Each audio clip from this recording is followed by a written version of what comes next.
Hello दोस्तों, स्वागत है आप लोगों का सोलो लेवलिंग के एपिसोड नंबर 18 में। तो जैसा कि हमने लास्ट वाला एपिसोड में देख लिया था कि जिन्वू अपना री इवैल्यूएशन के लिए हंटर एसोसिएशन जाता है ताकि वो पता लगा सके कि अब रीअवेक्ड होने के बाद और लेवल अप करने के बाद उसकी रैंक कितनी है। पर जब वो वहाँ पर जाकर अपनी रैंक चेक करवाता है तो जो माना मीटर होता है उसका माना लेवल को नाप ही नहीं पाता है, क्योंकि जिन्वू की जो रैंक थी वो काफी ज्यादा थी और माना मीटर उसकी रैंक नाप ही नहीं पा रहा होता है। और जिन्वू जब वहां से वापस जा रहा होता है तो मिस्टर चोई वहां पर आते हैं। मिस्टर चोई और सांग जिनवू इन दोनों के बीच में इंट्रोडक्शन वगैरह होता है और फिर जिनवू वहां से चला जाता है, जिसके बाद जिनवू अपनी मॉम से मिलने के लिए हॉस्पिटल जाता है। और वहीं पे हमारा लास्ट वाला एपिसोड खत्म हो गया था। और जब जिनवू हॉस्पिटल से बाहर आ रहा होता है तभी मिस्टर चोइल वहां पर आते हैं और वो जिनवू से बोलते हैं कि क्या तुम उनमें से हो जिसने कि डबल डंजन के अंदर बीस्ट्स को हराया था। मैं हमेशा सोचता था कि टैलेंट को ढूंढने में मेरी नजरें बहुत ज्यादा तेज हैं, लेकिन तुमने मेरे को गलत साबित कर दिया। सर्विलेंस टीम की जो मेन रिस्पॉन्सिबिलिटी होती है वो बीस्ट से लड़ना नहीं होता है।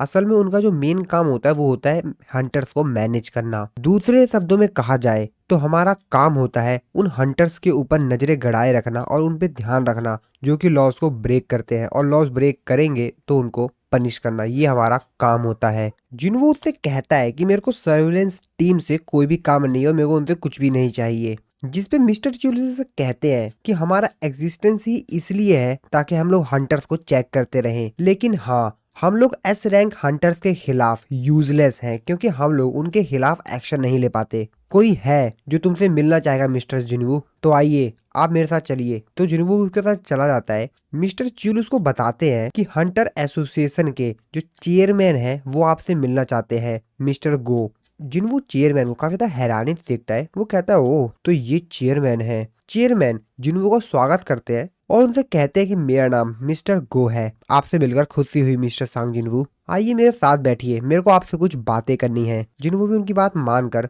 वहां पर बैठ जाता है। जिनवू अपने मन में सोच रहा होता है कि ये 80 साल से भी ज्यादा के हैं, लेकिन इनकी जो बॉडी है वो रिटायर रेसलर जैसी लग रही है, और इस चीज को भी ठुकराया नहीं जा सकता है कि ये एक एस रैंक के हंटर है। मिस्टर गो जिन्वू को बधाई देते हैं और कहते हैं कि कॉन्ग्रेचुलेसन, तुम एक एस रैंक के हंटर बन गए हो। जिन्वू उनको बताता है कि मेरा अभी तक री इवैल्यूएशन नहीं हुआ है, वो अभी भी पेंडिंग है। मिस्टर गो को बताते हैं। मिस्टर गो जिन्वू से कहते हैं कि अगर मैं एकदम हॉनेस्ट के साथ बताऊं तो री इवैल्यूएशन करने से भी तुम्हारी रैंक असल में पता नहीं लगाई जा सकती और उससे कोई फर्क भी नहीं पड़ेगा। असल में हमारा जो एडवांस माना मीटर है वो शायद ब्रेक हो सकता है इवैल्यूएशन के दौरान। जो वो डिवाइस है वो उनका माना लेवल मेजर नहीं कर पाता है, जो कि एक लेवल के रेंज को क्रॉस कर देते हैं। और अगर मीटर अपनी पूरी क्षमता लगाकर भी तुम्हारी फुल रेंज को माप ले, उसको मेजर कर ले, तब तो शायद तुम्हारा जो रिजल्ट हो वो एस रैंक हो या शायद एस रैंक। पर हाँ, इससे कोई भी फर्क नहीं पड़ता है कि एस रैंक के आगे यानी एस के आगे और कितने एस जुड़ते हैं, रिजल्ट कभी भी एक्यूरेट नहीं आएगा, क्योंकि वो तुम्हारे पावर को मेजर नहीं करेगा, वो सिर्फ तुम्हारे लेवल को मेजर करेगा। जिन्हों उनसे पूछता है कि फिर मेरे को यहाँ पर क्यों बुलाया गया है। मिस्टर घोष को बताते हैं तो तुम क्या ये जानना नहीं चाहोगे कि आखिरकार क्यों री इवैल्यूएशन का जो प्रोसीजर है वो एग्जिस्ट करता है, वो है ही क्यों? ऐसा इसलिए है क्योंकि वो एक ग्रेस पीरियड को सर्व करता है। मिस्टर को जिन्वू को ग्रेस पीरियड के बारे में बताते हैं। इसमें हम लोग उन लोगों से अकेले में बात कर सकते हैं जिनका री इवैल्यूएशन हुआ है, जैसे अभी हम तुमसे कर रहे हैं मिस्टर जिन्वू। हमारे इस एसोसिएशन में बहुत ही ज्यादा कम हंटर्स हैं जो कि यहाँ पर रहकर काम करते हैं, जैसे कि मिस्टर वू। आखिरकार कौन कौन एक ऐसे एसोसिएशन को ज्वाइन करना चाहेगा जहां पर उनको ज्यादा कुछ सुविधाएं नहीं मिलती, जबकि दूसरी तरफ जो बड़े बड़े गिल्ड हैं वो प्रॉमिस करते हैं कि वो हंटर्स को फेम देंगे और काफी कुछ देंगे। बड़े बड़े गिल्ड के जो इलाइट हंटर्स होते हैं उनको हर कोई जानता है, बहुत सारे लोग उनका नाम जानते हैं, लेकिन दूसरी तरफ यहाँ पर जो हंटर्स हैं उनके नाम तक नहीं जानते। जैसे कि बहुत सारे लोग तो मिस्टर वू च्यूल का तो नाम ही नहीं जानते होंगे, जबकि ये एक टॉप क्लास के ए रैंक हंटर हैं। और इसी वजह से हम लोग इस प्रोसेस में उन हंटर्स से मिलते हैं जो कि रीअवेक्ड हुए हैं और उनके पास एक्स्ट्रा ऑर्डिनरी पावर्स हैं, और इसीलिए रीवैल्यूएशन करवाया जाता है। और भी बहुत सारी चीजें बताने के लिए हैं। असल में हम लोग कोई कॉरपोरेशन नहीं है और इसीलिए हम लोग बहुत ही ज्यादा पैसे देने का कोई प्रॉमिस भी नहीं करते हैं, लेकिन हाँ, मैं तुम्हारी मदद कर सकता हूँ दूसरे तरीकों से। जिन्हों कहता है इसका क्या मतलब समझा जाए। अब मिस्टर को उसको बताते हैं मैं तुमको एक दूसरा करियर पाथ प्रोवाइड करवा सकता हूँ मिस्टर जिनवू। मिस्टर को आगे बताते हैं कि हंटर्स उन लोगों में से हैं जो कि हमारे सिटीजन्स की मैजिक बीस्ट से सुरक्षा करते हैं और इसीलिए हंटर्स इस कंट्री की बैकबोन है और वो ऑर्गेनाइजेशन जो कि उन लोगों को रेगुलेट्स करती है, उन लोगों के ऊपर ध्यान रखती है, वो होती है हंटर एसोसिएशन और मैं तुमको उनमें से एक बनाना चाहता हूँ मिस्टर जिनवू। जिनवू कहता है अच्छा तो असल में ये मेरे को पावर दे रहे हैं। जिनवू उनसे बोलता है कि आखिरकार आप मेरे को ही क्यों रिक्रूट करना चाहते हैं। मिस्टर को उसको बताते हैं कि तुमको 5 मेजर गिल्ड के बारे में तो पता ही होगा ना। ये जो 5 गिल्ड है इनकी जो पावर है वो एकदम बैलेंस्ड है और अगर तुम इनमें से किसी एक को भी ज्वाइन करते हो तो जो इनकी पावर है वो डिस्ट्रीब्यूट हो जाएगी और इनकी पावर एक जैसी नहीं रहेगी, जिसकी वजह से बहुत से दिक्कत हो सकती है और इसी वजह से मैंने तुमको ये ऑफर दिया है। और जैसा कि गवर्नमेंट अथॉरिटी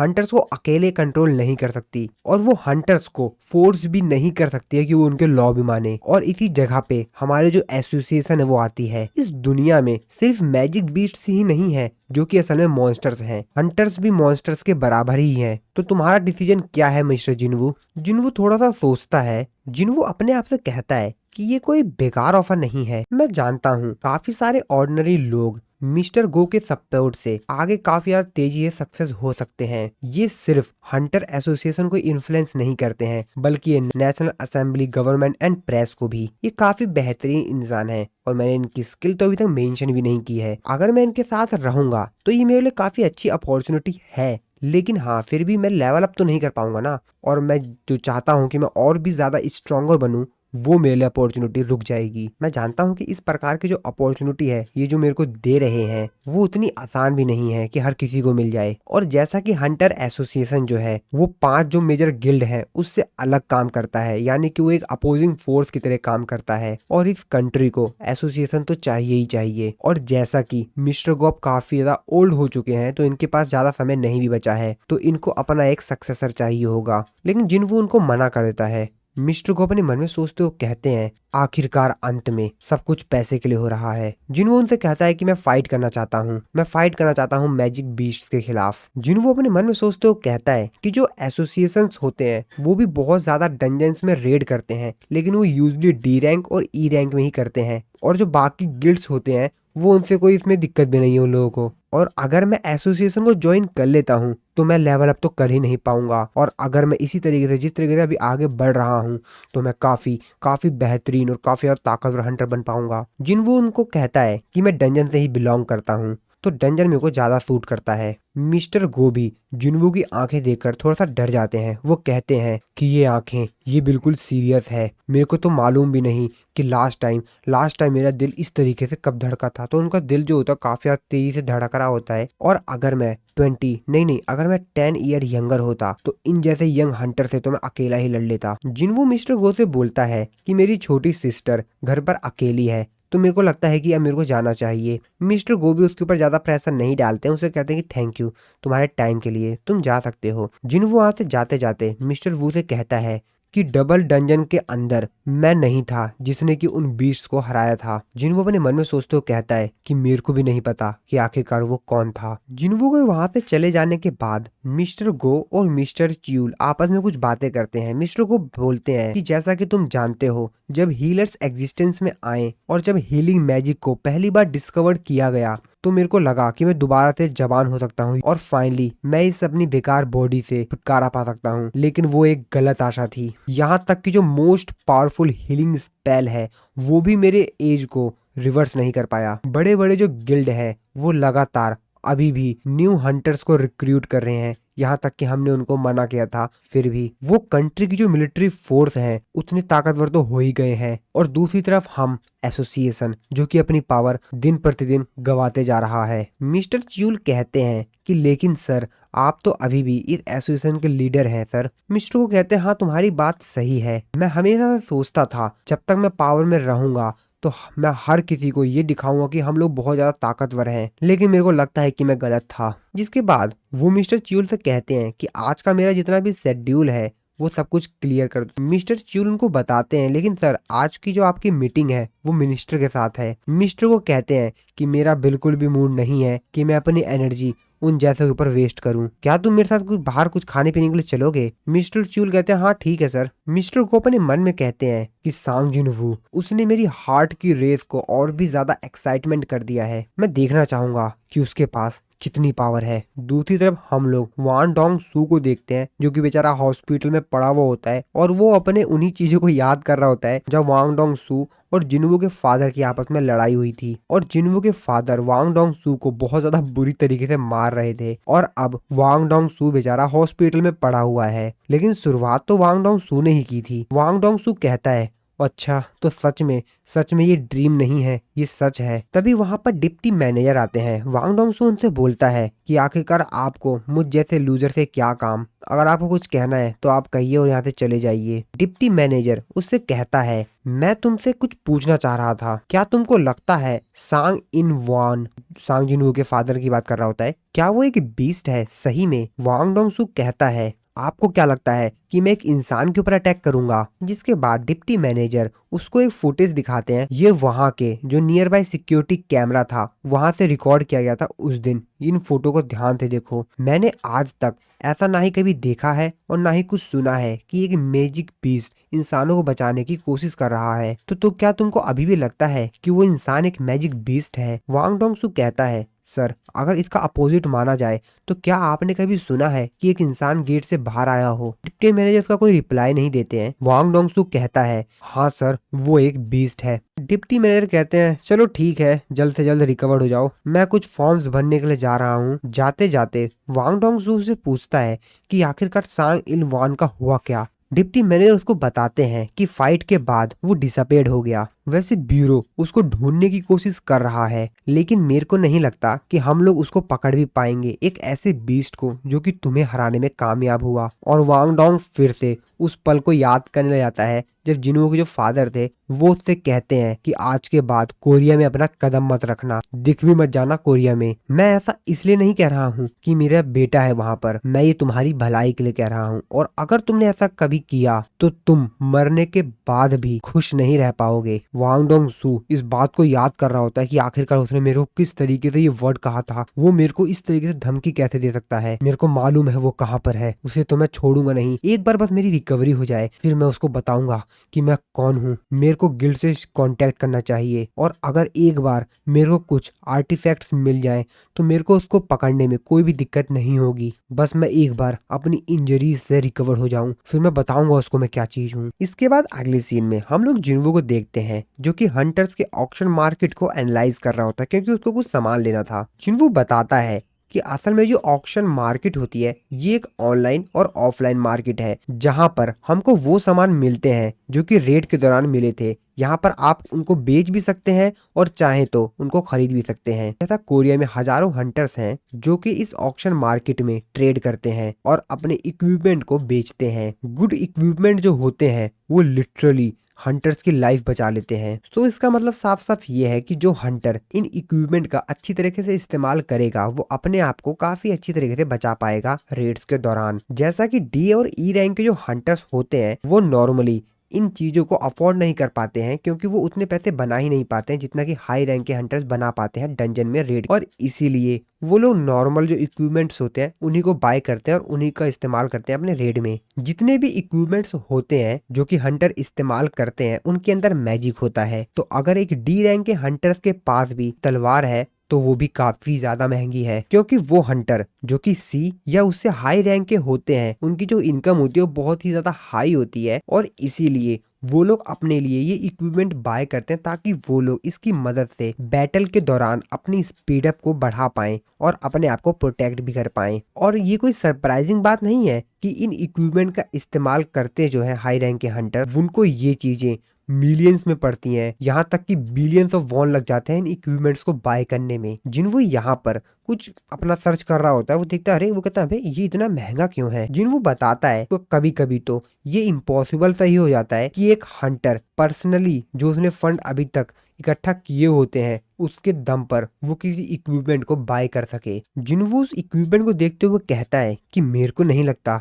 कि मैं इसको अफोर्ड भी कर पाऊंगा, और जब मैं डेमोन कैसल के अंदर अपर लेवल पे जब मैं डेमोन से फाइट करूंगा तो वो लोग मेरे ऊपर फायर से अटैक करेंगे और इस दौरान मेरे आसपास भी आग लग सकती है। तो मेरे को यहाँ पर कुछ इक्विपमेंट लेना पड़ेगा ताकि मैं अपने आप को जलने से बचा सकूं, क्योंकि जब मैं उन बीस्ट से डेमोन कैसल के अंदर फाइट करूंगा तो वो आग फेंकेंगे। तो मेरे को कोई ऐसा इक्विपमेंट लेना पड़ेगा जिसको मैं पहन लूं और वो मेरे को आग से प्रोटेक्ट करे। जिन्वू अपना शॉप ओपन करता है अपने सिस्टम में। वो कहता है कि मेरे को लगता है कि शायद मेरे को शॉप से कुछ बाय करना चाहिए, लेकिन उसको वहां पर कोई भी बेहतरीन चीज नहीं मिलती है जो कि उसको चाहिए थी, क्योंकि उसकी जो शॉप की लिमिट है वो अभी कम ही है, क्योंकि जैसे जैसे वो लेवल अप करेगा तो उसमें और भी सामान ऐड अप होंगे। अब जिन्वू सोच रहा होता है कि वो यहाँ पर जो आर्टिफैक्ट है उसको यहाँ पर सेल कर देना चाहिए। तो उसके पास एक आइटम था जो कि वो सोच रहा था कि अगर वो इस चीज को बेच दे तो उसको काफी अच्छे पैसे मिल सकते हैं। अब जिन्वू सोच रहा होता है कि वैसे मेरे को इस चीज को ब्लैक मार्केट में नहीं बेचना चाहिए, क्योंकि ये आइटम जो है वो इलीगल नहीं है। लेकिन प्रॉब्लम ये है आखिरकार मैं उन लोगों को क्या बताऊंगा कि आखिरकार मैं ये आइटम कहाँ से लाया हूँ, क्योंकि जैसा कि अभी मेरी जो रैंक है वो एक ई रैंक हंटर की है और लोग ये देखकर काफी ज्यादा हैरान हो जाएंगे कि एक ई रैंक हंटर आखिरकार किस तरीके से इतना ज्यादा पावरफुल आर्टिफैक्ट को बेच रहा है जो कि उनको कहीं भी नहीं मिल रहा है। आखिरकार इसके पास ये कहाँ से आया? तो लोग जरूर इसके बारे में बात करेंगे और वो मेरे ऊपर शक करने लग जाएंगे। तो मेरे को थोड़ा सा टाइम इंतजार करना पड़ेगा जब तक कि मेरा एस रैंक हंटर का लाइसेंस नहीं आ जाता है, और उसके बाद मैं यहाँ पर एक ए रैंक गेट में जाकर अपने आप को रिकॉर्ड करवा लूंगा। उसके बाद अगर मैं इस चीज को बेचूंगा अभी तो कोई भी मेरे ऊपर शक नहीं करेगा। पर हाँ, अभी तो मैं सिर्फ एक ई रैंकर हूँ और मैं किसी बड़े हाई रैंक के रेड में भी कोई टीम मेरे को ज्वाइन नहीं करवाएगी, तो मेरे को इंतजार करना ही पड़ेगा। तभी जिन्वू देखता कहता है एक जॉब अपॉर्चुनिटी। तो उसको वहां पर रिक्रूटमेंट आई हुई होती है जिसमें कि वो एक लो रैंक के हंटर को ढूंढ रहे होते हैं। दूसरी तरफ हम लोग हंटर एसोसिएशन में मिस्टर गो और मिस्टर च्यूल को देखते हैं। मिस्टर च्यूल जिन्वू की जो फाइल होती है वो लाकर मिस्टर गो को देखता है। मिस्टर गो उस फाइल को देखते हैं। वो कहते हैं अच्छा, तो ये फोटो को 4 साल पहले लिया गया था, ये उस समय काफी ज्यादा यंग था। मिस्टर च्यूल मिस्टर गो को बताते हैं कि सांग जिन वू ई रैंक के हंटर्स में से भी वीकेस्ट हंटर माना जाता था, और इस फाइल में आपको उसके लास्ट 4 ईयर के सारे रिकॉर्ड मिल जाएंगे जो भी उसने हंटिंग की थी। मिस्टर गो उसकी फाइल पढ़ते हैं जिन्वू की, तो उसमें वो कहते हैं कि इस फाइल को देखने से तो ऐसा ही लग रहा है कि हर बार जितनी बार भी वो मिशन में जाता था एक तरह से ये सुसाइड मिशन था, या शायद वो एक फॉल्स रैंकर था। च्यूल उसको बताते हैं कि मैंने उन हंटर से बात की थी और उन हंटर्स से अकॉर्डिंग जो कि उनके साथ रेड्स में जाते थे उन्होंने बताया कि वो फॉल्स रैंकर तो नहीं था, और ऐसा भी नहीं है कि इसकी जो री अवेकिंग हुई है एक एस रैंक के हंटर के तौर पर वो अभी जल्दी हुई है। लेकिन हाँ, डंजन में जब ये जाता था तो उस समय पे तो नहीं हुई होगी, क्योंकि डबल डंजन के अंदर अगर उसके पास इतनी ज्यादा पावर होती, अगर वो एस रैंक जितना हंटर पावरफुल होता तो वो अपने साथियों को डबल डंजन के अंदर मरने तो नहीं देता। मिस्टर को कहते हैं कि ये हर बार घायल होके आता था, हर बार। मिस्टर च्यूल कहते हैं कि उसने बताया था कि वो इस चीज को छोड़ भी नहीं सकता है क्योंकि उसको अपने मदर के हॉस्पिटल का बिल पे करना होता है, और उसके फादर के मिसिंग हो जाने के बाद उसने अपनी छोटी बहन और अपने बीमार मॉम की जिम्मेदारियां खुद पे ले ली, और तब से ही वही उन लोगों का ख्याल रख रहा है। तभी मिस्टर च्यूल मिस्टर गो को बताते हैं कि सर, अभी हम लोगों को पता चला है कि मिस्टर जिन्वू ने अभी किसी रेड टीम को ज्वाइन किया है। जिसकी बात सुन के मिस्टर गो को लगता है कि जरूर उसने किसी हाई रैंक के जो गिल्ड होगा, बड़ा गिल्ड होगा, उसमें ज्वाइन कर लिया होगा और उस गिल्ड ने उसको कुछ डाउन पेमेंट दी होगी, इसी वजह से उसने उनका वो ऑफर एक्सेप्ट कर लिया होगा। मिस्टर गो आगे बताते हैं कि मेरे सोर्स के अकॉर्डिंग उसने किसी स्ट्राइक स्क्वाड को ज्वाइन नहीं किया है बल्कि उसने माइनिंग टीम को ज्वाइन किया है। ये बात सुनकर मिस्टर गो भी थोड़ा सा हैरान होते हैं और कहते हैं कि एक एस रैंक हंटर एक माइनर के तौर पे उसने अप्लाई किया है, आखिरकार वो करना क्या चाह रहा है, वो सोच क्या रहा है। दूसरी तरफ हम लोग जिन्वू को उसी जगह पर देखते हैं, यानी कि माइनिंग साइट पर जहाँ पर उसको आज रेड पर जाना है। माइनिंग साइट पर जो बंदा होता है वो कहता है अच्छा, तो तुम ई रैंक के हंटर हो। जिन्वू बताता है कि हाँ, मैं एक ई रैंक का हंटर हूँ। जिस पर वो बंदा उससे पूछता है कि क्या तुम्हारे पास कोई एक्सपीरियंस वगैरह है काम करने का। जिन्वू उसको कहता है कि नहीं, लेकिन हाँ, मेरी जो क्लास है वो फाइटर की है। जिसकी बात सुनकर वो बंदा कहता है सुनकर काफी अच्छा लगा। यहाँ पर काफी सारे हंटर्स हैं जो कि तुम्हारी तरह ही हैं जिन्वू, तो तुमको नर्वस होने की जरूरत नहीं है। तुम यहाँ पर इंतजार करो, जब हमारा बारी आएगी तो हम लोग अंदर चलेंगे। और हाँ, अपना टूल्स लेना मत भूलना। तो असल में जो हाई रैंक की डंजन्स होती है वो बहुत ही ज्यादा बड़ी होती है और इसीलिए अकेला स्ट्राइक स्क्वाड हर चीज वहां पर नहीं कर सकता है। और इसी वजह से इस पूरे काम को अलग अलग टीमों में डिवाइड कर दिया जाता है, उसको स्प्लिट कर दिया जाता है। जैसा कि जो स्ट्राइक स्क्वाड है वो मैजिक बीस्ट से लड़ाई करती है और उनको खत्म करती है। और उसके बाद जो माइनिंग टीम होती है वो क्रिस्टल की माइनिंग करती है। और फाइनली जो हॉलिंग टीम होती है वो बीस्ट के जो कॉर्प्स वगैरह होते हैं उसको कलेक्ट करती है। वैसे यहाँ पर काफी सारे लोग इस टीम्स जो होती हैं उनमें काम करते हैं। और जो मशीन होती है जो कि इलेक्ट्रॉनिक मशीन होती है वो डंजन के अंदर काम नहीं करती है। और इसीलिए ओल्ड फैशन के जो मेथड होते हैं, जो पुराने समय के औजार होते हैं, उन्हीं का इस्तेमाल किया जाता है डंजन्स के अंदर। पर हाँ, इनके अंदर भी वैसे मैजिक होता है। जिन्वू उस डंजन के देखते हुए कहता है, ओह तो ये ए रैंक का गेट है। मैं भी देखना चाहता था कि आखिरकार एक हाई रैंक का गेट कैसा दिखता है। मेरे को ये देखकर काफी अच्छा लग रहा है। मैं आज नहीं तो कल इतने बड़े डंजन में जरूर जाऊंगा। हम लोग डंजन के अंदर देखते हैं जो स्ट्राइक स्क्वाड होता है उसके अंदर मिस्टर चोई भी होते हैं। मिस्टर चोई उस डंजन को देखते हुए कहते हैं कि ये तो बहुत ही ज्यादा लंबा है, जितना मैंने एक्सपेक्ट किया था उससे बहुत ही ज्यादा बड़ा है। पर कोई दिक्कत नहीं, चलो ठीक है। और फिर मिस्टर चोई के सामने काफी सारे बीस्ट आ जाते हैं। मिस्टर चोई कहते हैं चलो ठीक है, फिर तुमको ही देख लेते हैं। अपने मैजिक पावर का इस्तेमाल करते हैं और अपने फायर मैजिक से बहुत ही ज्यादा तेजी से फायर फेंकते हैं। पूरे डंजन के अंदर वो फायर फेंक देते हैं। मिस्टर चोई कहते हैं कि मैंने अपनी पावर का इस्तेमाल करके अपनी फायर पावर को इस पूरे डंजन के अंदर डाल दिया है, लेकिन मेरे को ये नहीं पता कि ये डंजन कितना ज्यादा गहरा है। पर हाँ, अभी तक तो जितने भी बीस्ट होंगे वो सब के सब खत्म हो गए होंगे। माइनिंग टीम का जो बंदा होता है वो कहता है कि अभी उनको कितना टाइम लगेगा। तो व्हाइट टाइगर गिल्ड के जो चीफ होता है वो कहता है अरे चिंता मत करो, मैं तुमको जैसा कि प्रॉमिस किया था बस ऑलमोस्ट सब कुछ फिनिश हो चुका है, बस वो लोग बाहर ही आ रहे होंगे। हम तो तुम्हारी पूरी टीम की सेफ्टी चाहते हैं। जिस पर वो बंदा कहता है हाँ ठीक है, ये सेम चीज तुम 3 बार कह चुके हो। तभी वो लोग देखते हैं कि स्ट्राइक स्क्वाड जो है वो वहां से बाहर निकल रहा होता है। सभी लोग अनाउंस करके बताते हैं कि माइनिंग टीम अपने अपने जो इक्विपमेंट है सभी लोग उसको इकट्ठा कर लो, हमारी बारी आ गई है।